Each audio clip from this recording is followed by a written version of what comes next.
morning, good afternoon, everyone. Welcome to our fourth webinar in our series.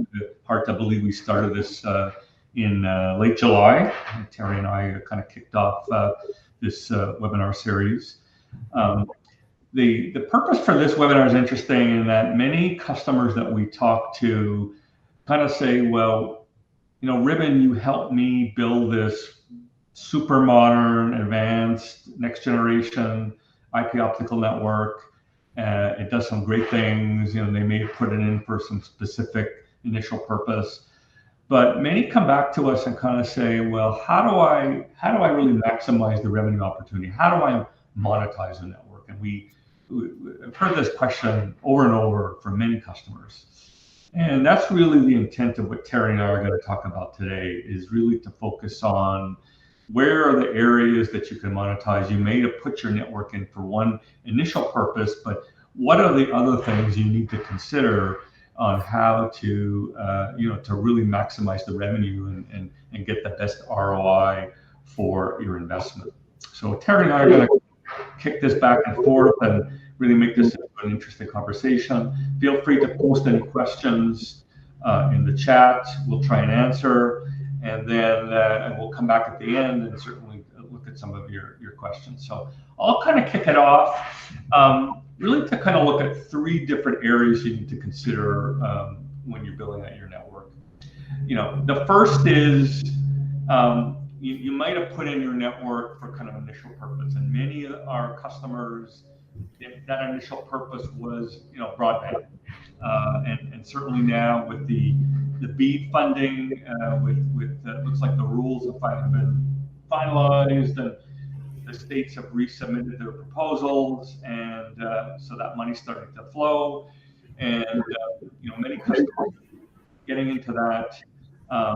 They're looking at saying, how do I grow that ARPU, right? That revenue per subscriber, and maximize that. So we're going to talk about some of those ideas a little bit later on, because many you go in and you kind of have a very generic kind of residential customer in mind, but how do you kind of look for ways to kind of differentiate that and grow the ARPU per customer? So the ones that you're already kind of that your target audience.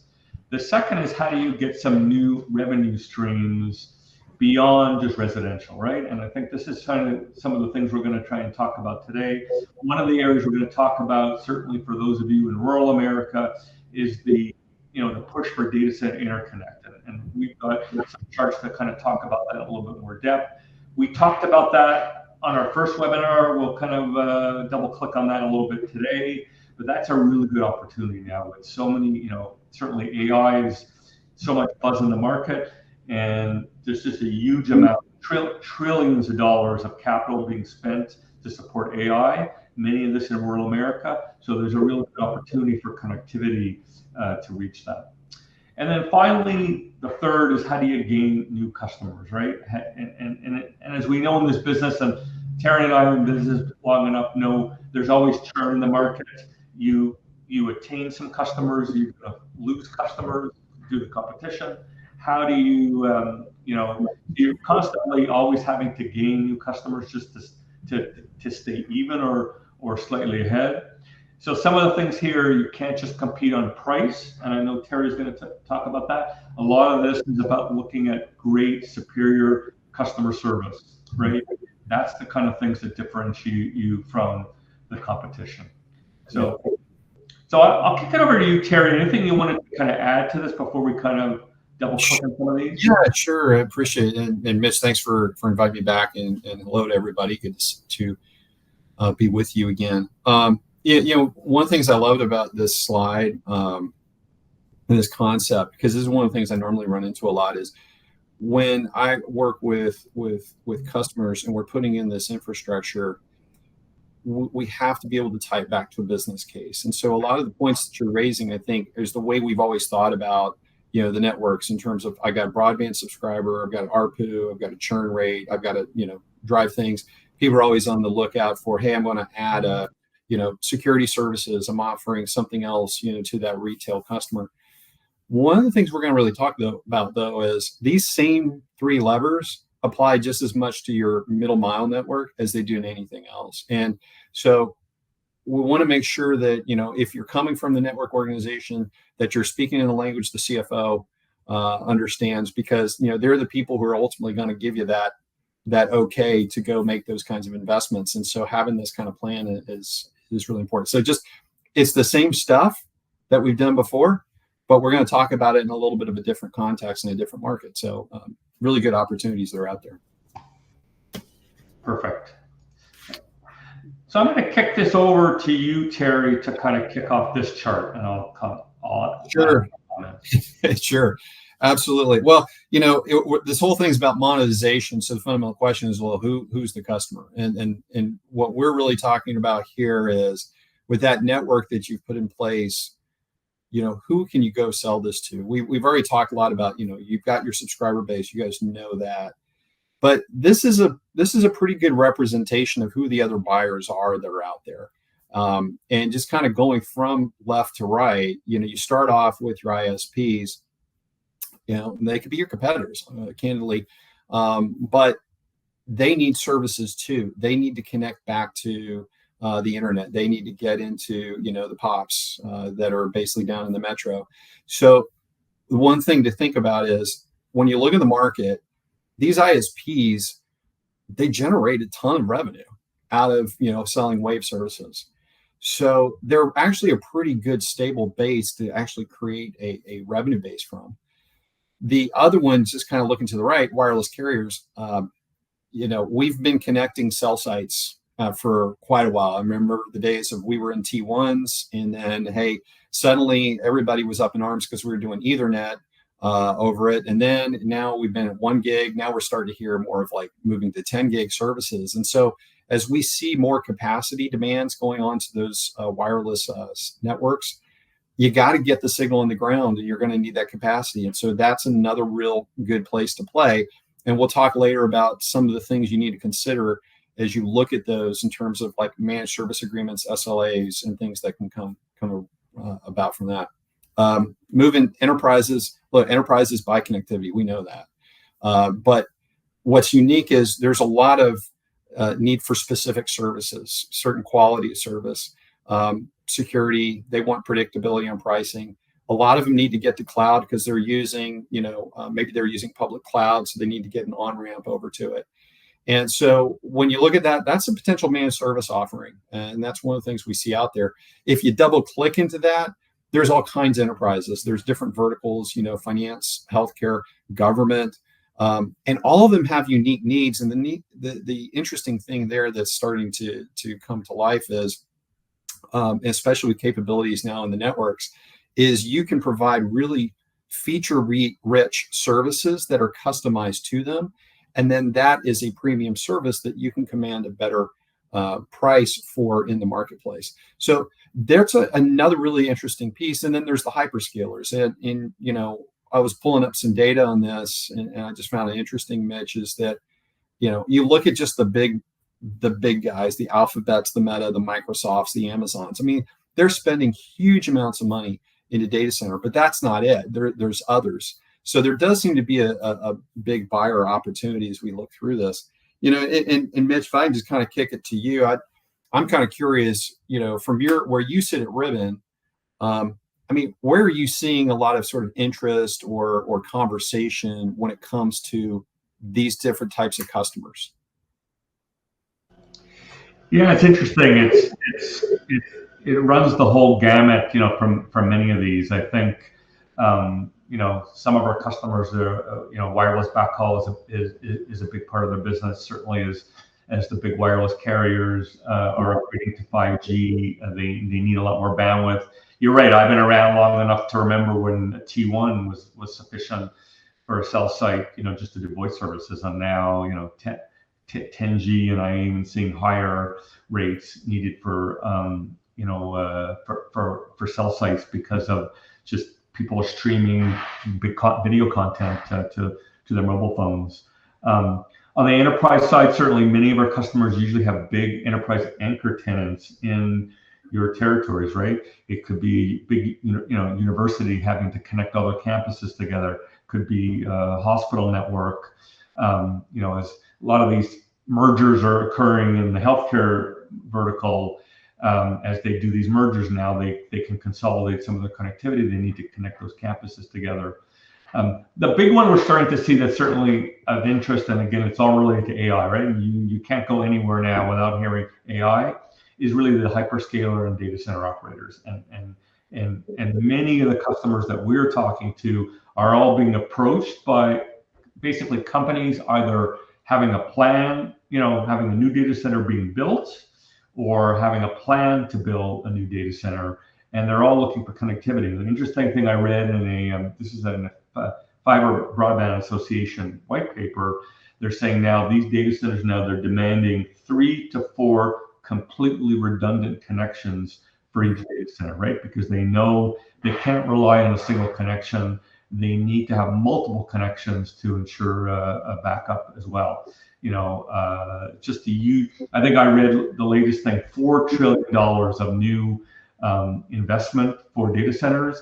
In fact, another one I read, there's going to be more investment building on data centers than building all commercial real estate in the U.S., which is just a mind blowing. Yeah. So I think that's certainly something is just mind blowing. That kind of takes us to our next chart. And so we talked about this at our first webinar, right? This trend of where new data centers being built are really trending in rural America. And interesting. This is a kind of it's a new chart we found from an analyst we spoke to that kind of looked at this a different way. The kind of gray circles are kind of major metro data center hubs that we're all familiar with, whether it's Northern Virginia. I'm here in Atlanta is considered a hub. Dallas, Chicago, Portland. Those are the traditional places where data centers were built. Now what's happening is, especially as a result of AI, because AI consumes a lot more power per square foot than traditional, CPUs. And so you kind of run out of space pretty quickly. You can't cool it that fast. So they have to build more data centers, and they're tending to build them more in rural America because the real estate and the power is much cheaper in these hubs. So you see here, what I found interesting was kind of the green diamonds, right? These are all new kind of, emerging sites in rural America that, data centers are being built. And the interesting thing, the opportunity for our customers are all these little black lines, these arrows, right? All of these green triangles have to be connected back to the kind of circle hubs, and that's a big data center opportunity. And the fiber to do that's going to be much of our rural customers really are sitting on what I call the beachfront real estate to support that connectivity. So I think this is a really great opportunity. This is another way to show it, and we're starting to, many of the customers we're talking to really are being approached about some of these new data centers, but just think of the connections, not just to serve the local connection, but also the connection back to that hub. Right. So I don't know, Terry, anything? I think you mentioned one of the areas. I know a lot of your clients are in Texas. I think I see here the little arrow here in Abilene, Texas. Maybe you can speak a bit about that. Yeah, I know this is great. I love this chart, and I think I'm down here in Texas, and it seems like I can't go a week without us hearing about another data center being built out in West Texas. And for the reasons you said, it always boils down to they need cheap land, because most of the ones that we're talking to, they've got plans to expand. So they're going to start with like a phase 1 build, but that data center is going to get bigger and bigger. So they're looking for a cheap expansions path. Power, as you've mentioned, is probably the biggest issue. And when you move out to West Texas, you've got solar farms, you got wind farms, you've got oil and gas rigs out there. Sorry, not rigs, but oil and gas pump. I'm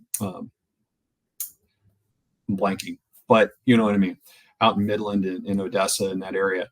And what's really kind of interesting too, and just you mentioned cooling. One of the things we're running into in West Texas is there's a fourth element here, and that's water. because the amount of heat that these things produce. And in West Texas, there's not a lot of water. So the way you do that, you have to cool now with more power. So it's actually increasing the power requirements. And part of the reason that's also interesting is we're also seeing, developers come in to build out more solar farms, and they need connectivity. So it's even more opportunities that are out there. And to your point about the redundancy, I mean, we're absolutely seeing that. So if I take that Amarillo, like you mentioned, you see the route going to Dallas. Well, that's only one route. I mean, they want to go up to Denver. They may want to go over to Vegas too. And then on top of that, it's not just the long run route. We're also seeing it within even the access network, that they want redundancy and reliability, redundant routes, even in the access network. So if you happen to have built a ring, wow, you're in a great position. And if not, you can still be a part of that solution to get it to those interconnect points. So yeah, we're seeing a lot that's going on out here. And these are very reputable developers that are coming in and that are doing some of this. They've got anchor tenants.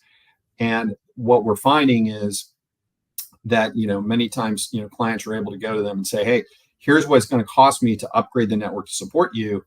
And given how much they're already spending for everything else, that is very, very minor impacts of their business case to pay for those upgrades. So it does seem like it's a big opportunity right now.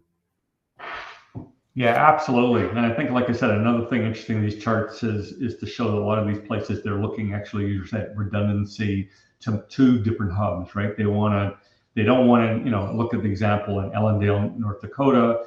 They show connection back to Portland, and they show connection to Minneapolis. So I think that's another thing, an advantage. They're not just looking for a single; they're looking for backup or multiple levels of resiliency, because they know if those connections go down, you're talking millions of dollars of revenue. That those data centers are just cut totally offline. So I think great opportunity out there, and we know many of you are being approached for some of these.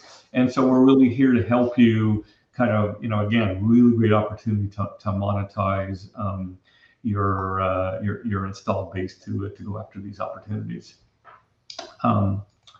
So bring us to the next chart. I'll kick it off and kick it over to Terry. Is again 5G, the wireless opportunity, and this again. U.S. is a bit of a unique market in that the big, let's say 3 to 4 wireless providers don't build their own backhaul. They tend to outsource it. So that's a really big opportunity for our customers. So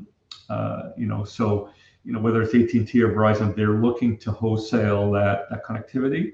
And again, they're looking now at bigger connections. One thing, interesting thing is these big wholesale kind of opportunities, they're looking for, one of the things that a service provider has to sign up to is to show that their SLA is being met, right? So that's probably the big thing.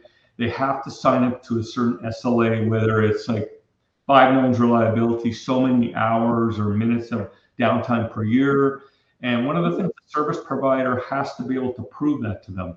And one of the things we've seen in the past, this tends to be a pretty laborious task to go in and create these reports that you have to give on a monthly basis. I think I read a spec that we were told from a customer to create one of these reports because they have to go in and manually get the data from the network. It takes about a half a day per customer per month to do that. So it's pretty laborious. One thing we do offer in Ribbon is we have a service to be able to do that. You can do this, basically press a button, and in minutes a report can be generated to deliver to your customer. So that's certainly something that's a key thing to differentiate you, the service, to be able to not just deliver the service, but actually prove that you're delivering on the SLA that you are signing up to.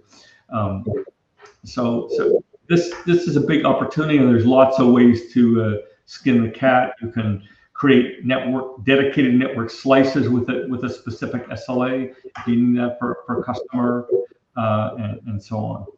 Anything Terry, you've seen in the market on this? Well, I think the biggest thing is so stepping back. What I spend a lot of time looking in the mobile space. And as you guys have probably seen, I mean, 5G fixed wireless access is a big deal.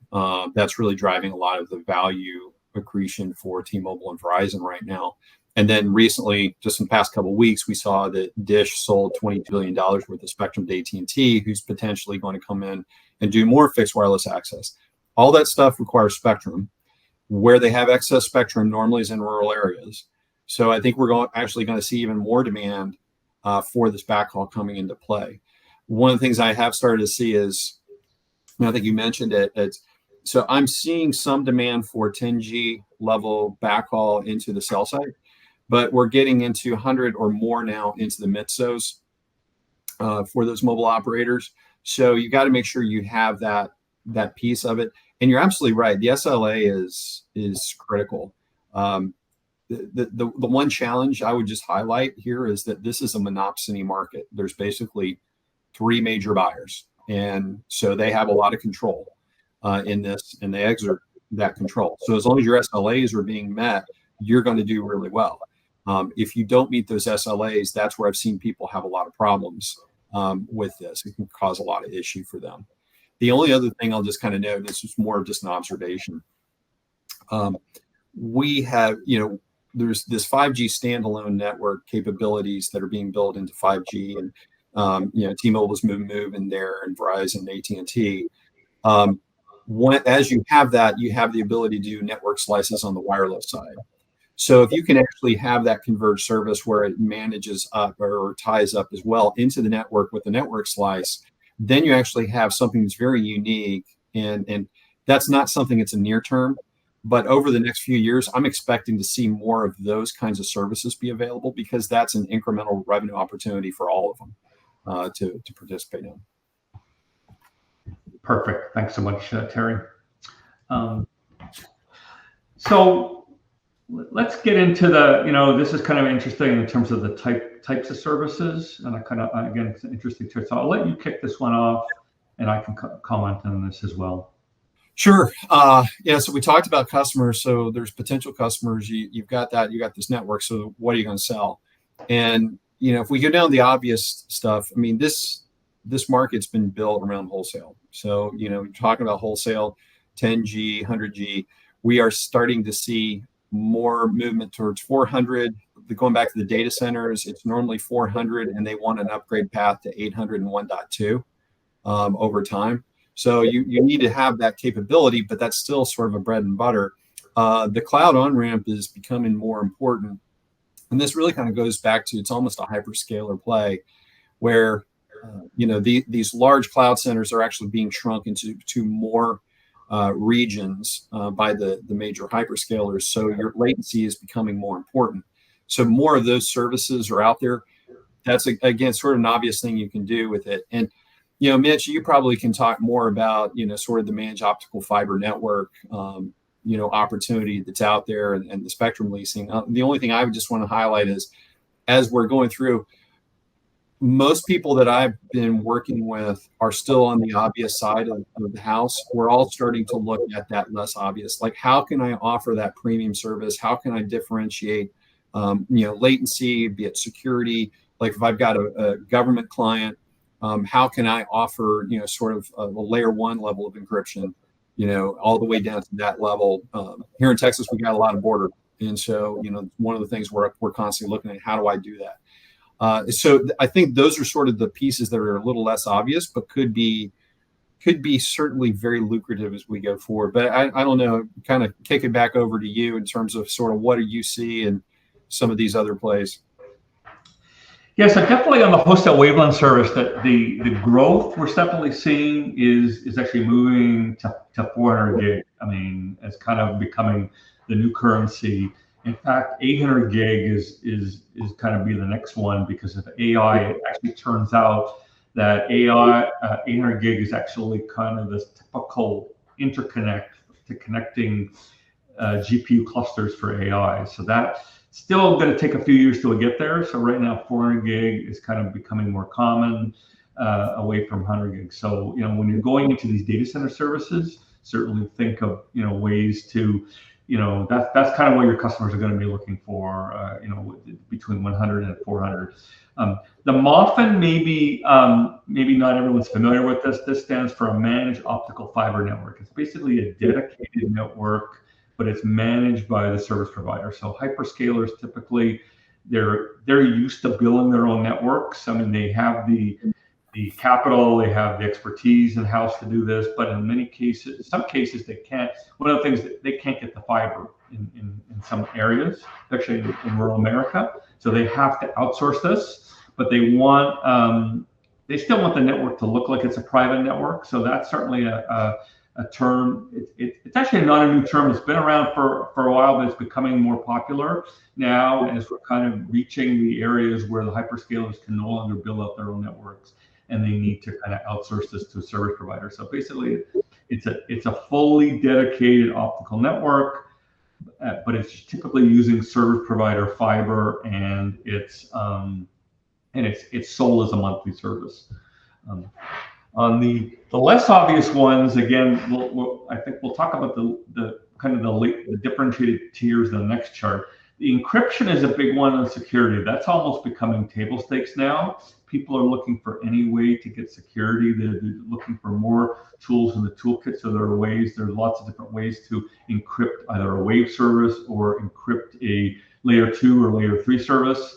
There, techniques and we have features to support that. Basically, in skin, it's done in hardware, so it's a very, very good performance. It doesn't impact your latency, which we know that's important for a lot of your customers. And then finally, on AI optimized services, I mean, there's a couple of ways to look at that. Is that a service optimized to support an AI application? And that, I think, we're starting to see more of that as AI, is going to be increasingly deployed. You're going to see the need for what's called AI inference at the edge of the network, closer to the user. So that means that you're going to need networks that are connecting into those kind of edge data centers. We also are starting to see how AI can be used to optimize the transport layer itself. I've seen some interesting proposals we use in-house. We use this to find kind of alarms in the network using AI. We just introduced kind of an AI chatbot service where you can ask questions about your network. So lots of different ways where, I think we're really early days in terms of how AI is going to play a role in optimizing your network, and as well as new services for that. So let me go to the next chart. I'll kick this one off. This was kind of the thing, and this is kind of more of a more residential type of thing. How do you kind of differentiate residential service? And this one, typically, most customers, when they go out, they tend to differentiate based on speed, right? That's the easiest thing, that people can relate to, and it used to start out with, most service providers kind of start out, we'll give you a 300 meg service, or the minimum these days is 100 meg kind of service. Now we're starting to see the advent of 1 gig and 2 gig and up services. This is actually becoming very popular in rural America. I was very surprised to learn some of our rural customers, the most popular residential broadband service is a 2 gig service. So interesting, it's kind of interesting. One service provider who's in rural Georgia, and I think we spoke about this on the first webinar, basically set their benchmark. Their lowest broadband speed now is 1 gig. So they only offer 1 gig as a baseline, and then you can go from 2 gig or 5 gig and up. So it's interesting. That's what they're doing, trying to make the 300 meg service kind of redundant in a sense. Now, other ways to kind of differentiate this are looking at things like latency. What are the services that kind of really depend on latency? So things like real-time gaming, and I can speak to this. My son's a big gamer. He spent a couple $1,000s on a gaming rig with the most high-end graphics card. He's kind of one of these guys. He sits there and he's got a wired keyboard, and he's looking at shaving off every little millisecond of latency. So there are some service providers. I've seen a cable company actually come up with a gaming specific broadband service. So it's got extra specific low latency type service. So that's an example of how to differentiate a broadband service. Another might be an AI specific service to improve the performance of that. And then high risk streaming. We talked about how 4K streaming is so important. Things to improve, just your video experience. And we talked about, I forget if we talked about this on the first webinar. It's interesting. We used to kind of view the Super Bowl as kind of the most high bandwidth intensive day of the year. And now it turns out that because Amazon has basically Amazon signed a deal with the NFL, and they have like football games on Thursday night, and they're only available streaming. You can't broadcast them. So it's turning out now, a lot of customers are saying that's becoming their highest stress kind of bandwidth day, because the only way to get that game is via streaming. So do service providers need a special service to support that kind of service? And I think we're going to see more and more of that kind of real-time sports event being offered via streaming as the big hyperscalers are negotiating, these sports contracts. So I'll kick it over to you, Terry. Anything you wanted to add about this chart? Well, and I think you covered, honestly, Mitch, you covered a lot of this stuff really well. What was striking me as I was listening to you is I've had an opportunity to speak to dozens of rural operators recently, and if I were to boil down the three things on their mind, it is competition, costs, and people. And this is really one of the best ways to start addressing the competition piece, because it's if you don't have anything that's separating you. I mean, and let's say you've got one of the big cable guys that comes in and overbuilds with fiber. I've seen a couple of folks who are dealing with that, or you get one of the big traditional ILECs has finally decided that they're going to overbuild with fiber. So how are you going to differentiate? And what I'm finding is many rural providers are starting to ask the question about what is it that my community really needs? So starting to do some good research, figuring out what these services could be. And I will tell you, one of the things that comes up consistently is business and enterprise. Everybody is like, wow, if I can just keep selling to business and enterprise, I mean, those things pay back quickly. So when I look at this and I think about, adding, some good research associated with this, I mean, you as a provider can actually, come up with some very unique things to actually drive some real monetization opportunities in your area. And it may not seem obvious. It's always when you do the hard work and roll up your sleeves that you actually find, oh, wait a minute, there's this group out here I didn't know was out there. It's people like your son, for example, didn't realize how many gamers I had out here. And guess what? By the way, Starlink won't work for that because it's, 45 millisecond latency. You've got a clear opportunity to differentiate against those guys.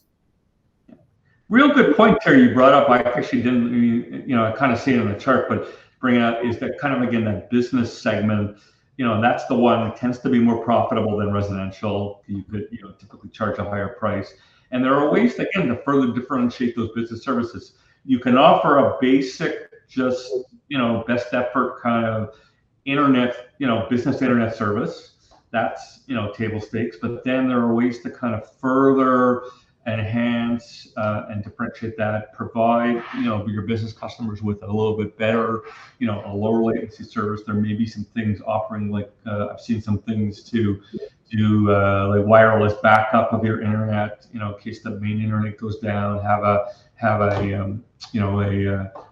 broadband modem with, let's say, a 4G or 5G backup is an option. So I think there's actually some interesting things you can do, from the business perspective that are also out there, and actually pretty much more profitable than I'd say on the residential side. So absolutely. So let's get into some rural market use cases. This is something, again, I've seen kind of over the years. Many customers I've spoken to look at their their business customers. I think we've talked about the residential, so we'll kind of park that one. We talked about kind of the gaming and AR, VR, but I think on this one I'd like to focus more on the business customers. So this is where you need to kind of take a vertical approach to look at what your customers are doing and how to again, tailor your offer to meet the needs of that vertical. How do you speak the language of that customer is something that's important, because I think if you just go in with here's my internet offer, but you don't tailor it to that customer, you're going to kind of, it's not going to speak to that customer's language and their needs, right? So one area I've started to see over the years is kind of smart agriculture. I've seen lots of customers in rural America, whether it's one customer I remember working with was basically had a lot of poultry farming. Down here in the South, we see a lot of that, certainly here in the Southeast. And these poultry farms are becoming very smart, right? They have lots of sensors to measure temperature, humidity. They're really trying to ensure that the conditions are the best, to maximize their yield on their livestock and poultry. And so they take that data, it's kind of an Internet of Things, and they basically use they may use Wi-Fi sensors and then bring that back, and they have to have a really good performance of that. And the poultry farmer uses that data to again, maybe they have to optimize the temperature, humidity to make sure everything's going well in their farm. I've seen this in maple syrup was another one where they have the sensors on the maple syrup taps to ensure like when is the perfect time to tap for maximum yield on maple syrup. So I think smart agriculture is something we see a lot of. Certainly manufacturing, any new manufacturing plant, obviously a big trend now to onshore manufacturing, certainly with everything, we're trying to do these days. We're going to see hopefully more onshoring of manufacturing. Very likely that those manufacturing are going to be a very smart plant with a lot of robotics, a lot of smart Internet of Things. And again, it needs really good connectivity to be able to support that. So I think that's another thing. And then education, obviously, this came out of the pandemic, when everything suddenly went from in schooling to I have to do everything at home. This is where people have kind of realized now, and in fact, I'll give my own sons. My son just went back to school for a master's program, and a lot of his courses are online. He's basically they show the class live, but it's via Zoom. So his college is about an hour drive from our house. So he goes into class some of the time, but a lot of times, if it's traffic or bad weather, he can take the class at home. So again, you need a good broadband connection. That's another area where it's kind of a work at home scenario, where it's a residential connection, but there's an opportunity to offer perhaps a better broadband, better latency solution to support that kind of education at home, kind of solution. So I think that these are all areas that a way to differentiate kind of, again, your broadband offer, but to tailor it to the kind of enterprise business use case. Anything you're seeing, Terry, in your clients? Well, I mean, I think if I was to add one more here, it's government, which could be federal or state. I see a lot of that. It kind of borders into education in some instances, but we are seeing, as I mentioned, we've got a lot of border here along in Texas, so there's a strong amount of connectivity needs down in that area. But then at the same time, connecting into local state offices, DMVs, things like that. We are still seeing things like that out there. And the only thing I just want to add on your agriculture, so I had done some work in smart ag a while back, and one of the things that always struck me, when we talk about all these different capabilities, if you're going to go sell to a farmer, the number one thing you want to sell them is time back, because they basically never get a vacation. One of the simplest things you can do is by having, video surveillance capabilities in their farm with high reliability, they can take a vacation. That's been one of the biggest surprises that we had as we went through it. It wasn't about how good my yield's going to get. It's just like, can I finally get a break from this? So I think there's some low-hanging fruit, within there. And it doesn't have to be super fancy, and you could actually delight a lot of people.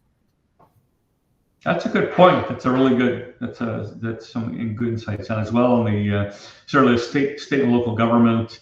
Even though and I know the whole environment now, lots of cutbacks and funding, all across the board. But I think on the IT tech side, I think they're not cutting those areas. Everything I think Right. the trend I'm saying is that they're keeping funding because they see the ROI, and that tends to be still very good. So I think that's a great news for us, even though it's there's stress on other areas of the budget.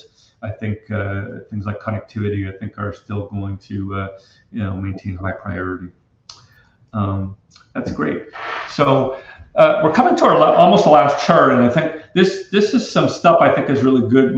This is more about the I'd say the it's like the I forget the term here. The blocking and tackling term of just a day-to-day. How do I go out and pursue my customer, right? And I think there's a lot of good details here, and just how do we help you go out there and do this. So maybe Terry kick it off, and then I can add some color. Yeah, absolutely. Yeah, and Mitch, I know you've got a lot of experience in this too. I mean, the whole point here is that you've got this great asset that you've built up. You've got this great technology, but where I see most people fail is in this space.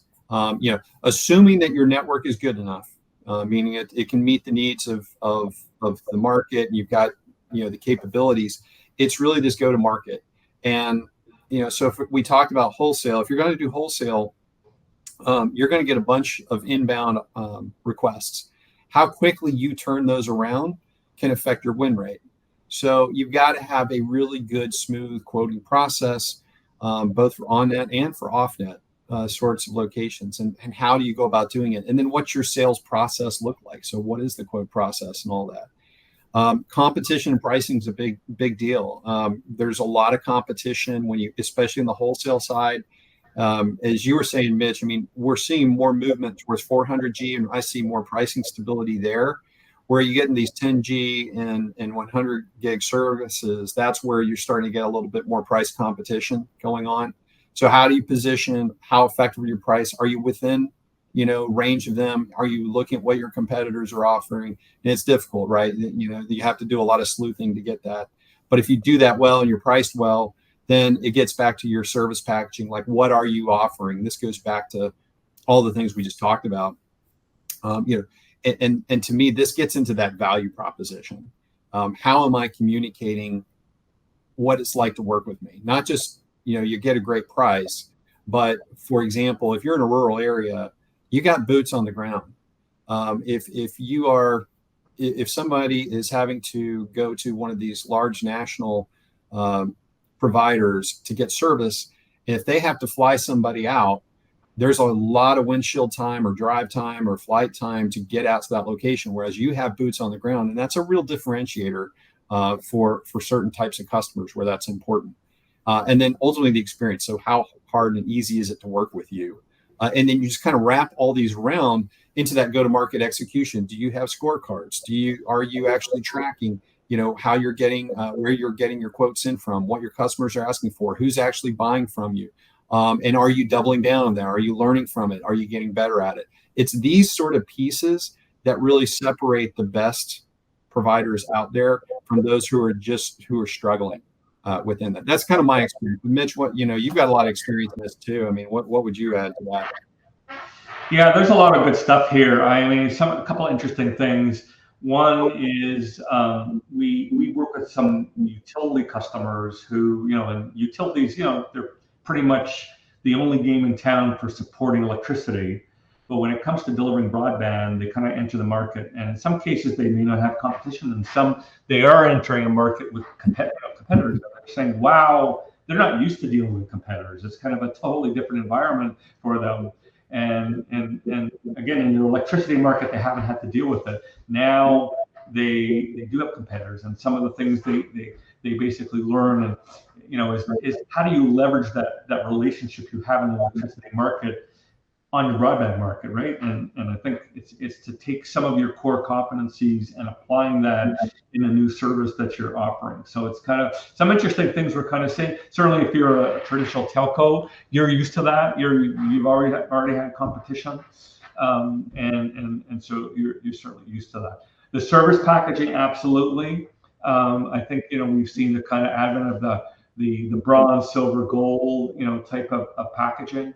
I mean, having to make that clear and coming up with things again to differentiate. Things like we mentioned, something we're talking about again is this capability to deliver an SLA immediately to, we talked about doing that for big customers, but what about if we made it so easy, offer for any customer, right? To prove to them that you're getting your service back. I'll give you like a really minor example. I have my broadband service.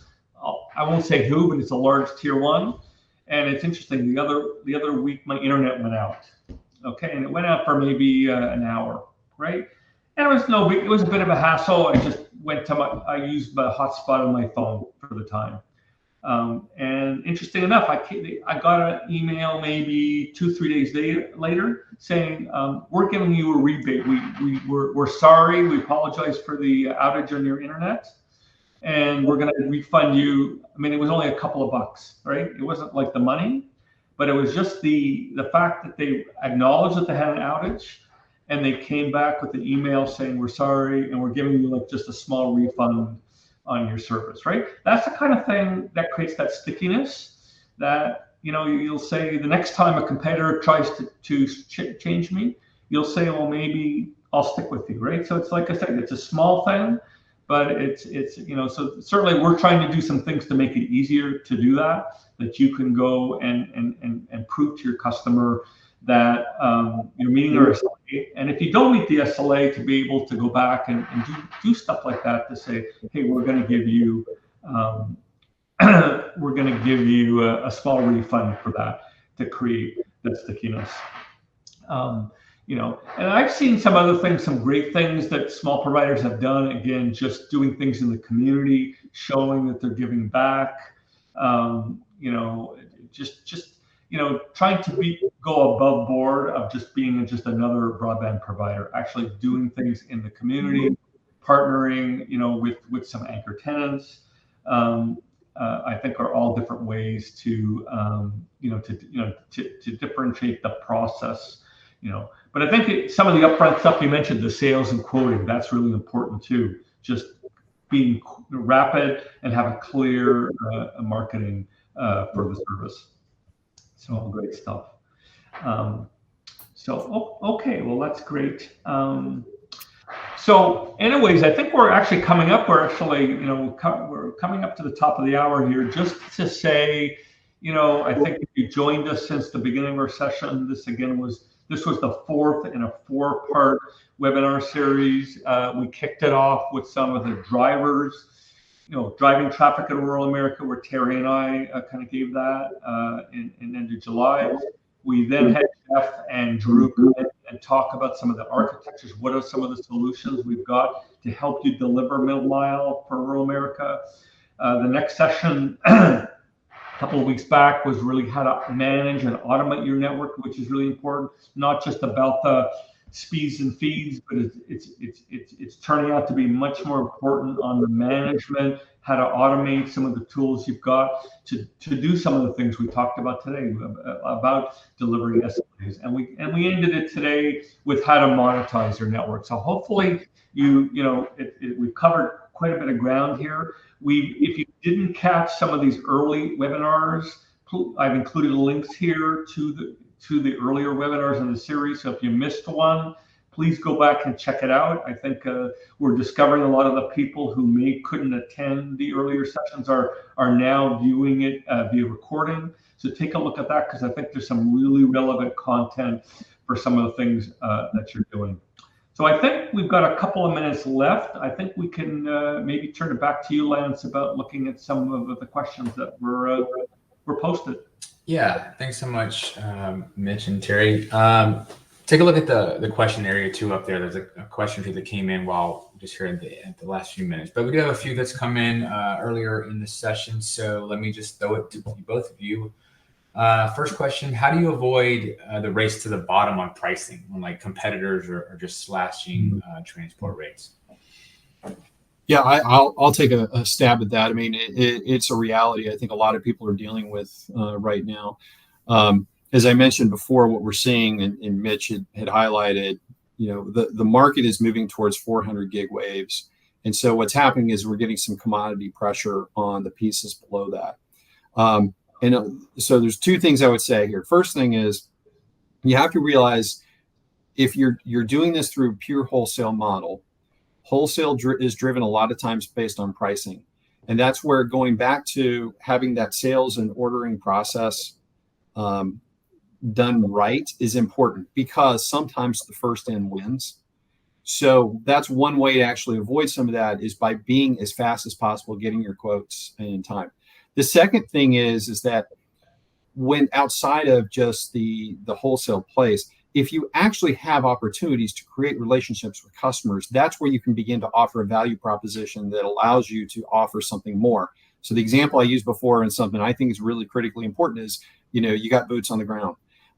Because it's one thing if you're paying a specific price, but if things go out, you need to make sure that you can get service restored as quickly as possible. And it's a lot more comfortable to know that they have somebody who can get there in 30 minutes as opposed to 6 hours.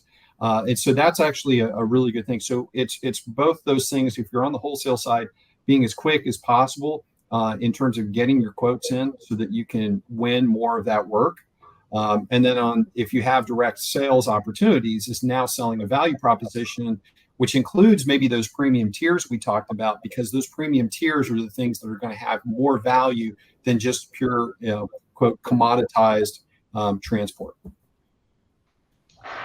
Yeah, I'll just add a couple things to that, Terry. A couple of other things to do. Some of the things we touched about is look again at your physical fiber plan. So if you're going to give a managed wave, if you have a diverse fiber path to what the competition's doing, if you can connect to a different hub than the competition can do, those are ways to differentiate your offer, rather than if it's just a pure, basically match it what the competition's doing. If you have the ability to give those SLA kind of reports on a monthly basis, on a regular basis, to prove to the customer, that I'm meeting your SLA, or give a refund quickly if I can't. Those are all good things again to you want to create the stickiness with your customer. So I think there's lots of ways to do that. You just have to look beyond price, right? There's lots of elements in the marketing mix that you can look at beyond price, because you're right, price at the end of the day, everyone can just match price, and it's getting and you're right, it's getting pretty competitive out there, certainly when we look at 10 years and 100 years. Yeah. Great, thanks. Let's see, I had quite a few more. Another one came through here. Enterprises are moving more towards SD-WAN and managed services. How does that change what they expect from the middle mile?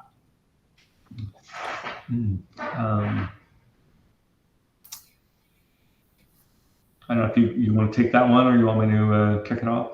Well, I'll just start. I think, yeah, so there is a bigger trend that we're seeing, SD-WAN among enterprises, and just to kind of clarify, it's effectively that the enterprise is able to manage all the network access they have almost seamlessly, rerouting across different assets. And so it entails, are you providing the fundamental connectivity layer? Are you providing any optical capabilities within there?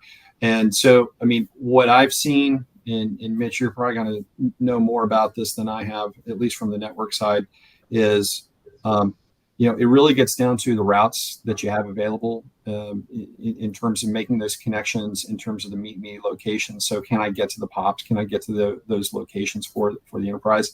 There's a level of intelligence I need in the network that is going to interface, whether that's API calls or things like that, that's going to interface with the enterprise so they can actually take control and run the software. So there's definitely some additional stuff that needs to be on it, but you probably know more about this than I do. Yeah, certainly SD-WAN relates to you have to put a special device at the customer prem and deal with the last mile. I think another way to differentiate those services is, and we kind of hinted on this before, is kind of create a slice of bandwidth in your middle mile for your enterprise customers to ensure that SD-WAN service it's got its own dedicated slice of bandwidth with its own SLA separate than other traffic, such as residential, that you might have. And that's certainly something, we've got the tools in the toolkit to be able to support that. And I think that's, again, another way to kind of, I think it's back to what I was talking about. There's kind of a basic business broadband kind of internet offer, that's best effort. And then SD-WAN kind of take that up a notch, now giving you, a service more akin to an IPVPN type service at the customer prem. I mean, certainly you can do a true, layer 2 VPN on some of our equipment as well. So SD-WAN is kind of in that middle range between, I'd say, best effort broadband and then a true layer 3 VPN service. But it can be very, very cost effective. But I think there's some things you have to do in the middle mile to ensure you're giving your customer kind of that best performance in that one. Got it. Thanks. Let's see. Hyperscalers are building their own networks. Where's the opening for independent providers to still win with the hyperscalers jumping in? I'll kick off this one. I think it's all about the fiber, right? I think it's the early days of hyperscalers building out their networks. They were typically easier for them to go procure their own fiber.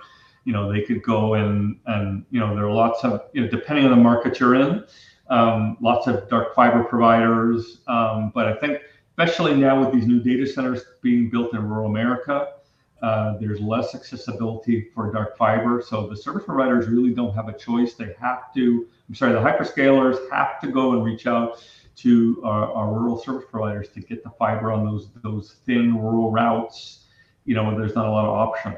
And so I think that's the opportunity for our rural providers to come in and be able to serve that. Now, I think, again, we mentioned one option is a managed wave service, and another option, which the hyperscalers kind of prefer, is this term called a MOFN, which is a managed optical kind of a private network. This is where the entire network is still built out for the hyperscaler as a private network over the rural service provider fiber, and it's billed as a monthly service. It is managed by the service provider. So that's definitely a trend we're seeing more and more of. But certainly, a managed wave is probably the easiest way to start out there. Yeah, and I love, if I can build onto that, Mitch. One of the things and frankly, I have this conversation with local providers is you need to start thinking more broadly about your resource base to be a part of those conversations. And so what I mean by that, the first thing is that you have local relationships that they need. You many times, the city council, the town council, you maybe know the electric co-op that they need to work with. So there's oftentimes a very big opportunity there. The second thing, and I keep going back to this theme, is you have boots on the ground.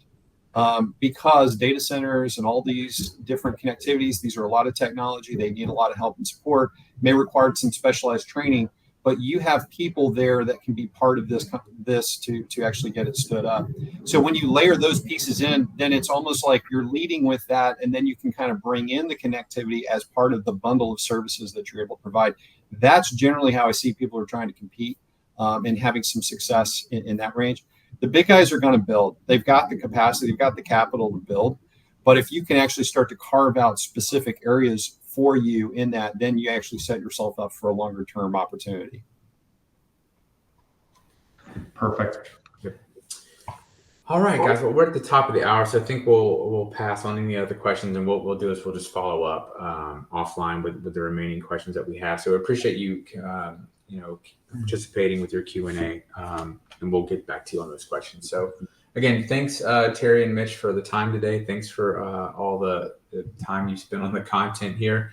I want to let the audience know that later this afternoon or early tomorrow, you'll get an email with a link to the recording, just like Mitch shows the other 3 previous webinars, links at the bottom here. We have a link to this recording as well.